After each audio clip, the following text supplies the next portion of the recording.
ఇంకా తెలియాలి స్టూడెంట్స్కి స్కోప్ ఏముంది. ఇప్పుడు మనం ఒక డిగ్రీ జాయిన్ అవుతే ఆ డిగ్రీ వరకే we should not limit ourselves. ఎందుకంటే నాకు చాలామంది తెలుసు కంప్యూటర్ సైన్స్ బీటెక్ సిఎస్సి చేసి తర్వాత మార్కెటింగ్ మేనేజర్స్ అయ్యారు, తర్వాత సీనియర్ మార్కెటింగ్ మేనేజర్స్గా అయ్యారు ఇప్పుడు. సో అదే I wanted to explore that. అంటే స్టూడెంట్స్కి చెప్పాలి దట్ ఇప్పుడు సపోజ్ ఒక స్టూడెంట్ మెకానికల్ ఇంజనీరింగ్ జాయిన్ అయ్యాడు. మెకానికల్ ఇంజనీరింగ్ ఒక్కటే లేదు. If you are truly interested in your core సబ్జెక్ట్లోనే వెళ్ళండి. కోర్ సబ్జెక్ట్ కాకుండా నేను ఓన్లీ డిగ్రీ తర్వాత ఏదో ఒకటి అది చేసుకుంటా అంటే ఏదో ఒకటి అది చేసుకునే బదులు ఇంకా మంచివి ఉన్నాయి, ఒకసారి రీసెర్చ్ చేయండి.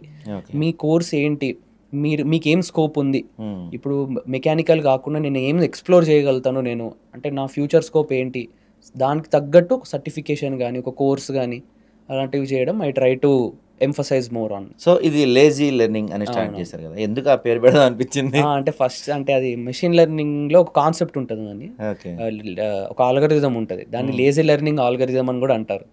సో నేను కూడా ఎలాగో లేజీ కాబట్టి ఏదో అలా కొంచెం పర్సనల్ ఇంక్లినేషన్తో లేజీ లెర్నింగ్ అని అలా పెట్టేశాను. ఓకే.